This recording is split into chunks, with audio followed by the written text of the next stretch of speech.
অহা 22 ছেপ্টেম্বৰ তাৰিখে অনুষ্ঠিত হ'বলগীয়া বিটিআৰ নিৰ্বাচনৰ বাবে ইতিমধ্যে আমাৰ কালি প্ৰথমখন প্ৰাৰ্থী তালিকা প্ৰকাশ পাইছে। উক্ত তালিকাত আমাৰ মুঠ 28জন প্ৰাৰ্থীৰ নাম ইতিমধ্যে ঘোষণা কৰা হৈছে। আজি নিৰ্বাচনী সমিতিৰ এখন বৈঠক অনুষ্ঠিত হৈছিল, বিশেষভাৱে আমাৰ মাননীয় মুখ্যমন্ত্ৰী ডাঙৰীয়া আৰু মাননীয় ৰাজ্যিক সভাপতি মহোদয়ৰ বিষয়ত আলোচনাৰ অন্তত দুটা নতুনকৈ সমষ্টিৰ বাবে প্ৰাৰ্থী থিৰাং কৰা হৈছে। এই প্ৰাৰ্থী আমাৰ চিৰাং জিলাৰ যি আমাৰ 19 নম্বৰ থুৰিবাৰী সমষ্টি আছে, এইটো অপেন চিট হয়, তাৰ বাবে আমাৰ অজয় কুমাৰ ৰায়, তেখেত বৰ্তমান বিজনী বিধানসভা সমষ্টিৰ বিধায়ক, তেখেতক প্ৰাৰ্থিত্ব আগবঢ়োৱা হৈছে।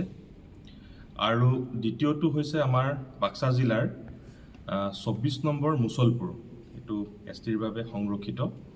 ইয়াত আমাৰ প্ৰাৰ্থিত্ব প্ৰদান কৰা হৈছে ৰিদীপ কুমাৰ ডেকা।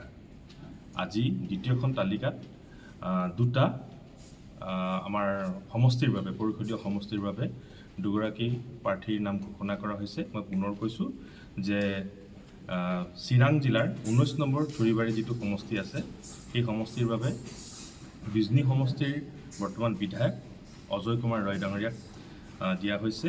আৰু দ্বিতীয়টো বাক্সা জিলাৰ অন্তৰ্গত 24 নম্বৰ মুছলপুৰ, এই সমষ্টিৰ বাবে ৰিদীপ কুমাৰ ডেকাক প্ৰাৰ্থিত্ব দিয়া হৈছে ভাৰতীয় জনতা পাৰ্টীৰ। এতিয়া আমাৰ 30খন আসন হৈছে, বাকী 10টা ৰৈছেগৈ, বাকী হ'লে আপোনালোকক অৱগত কৰা হ'ব।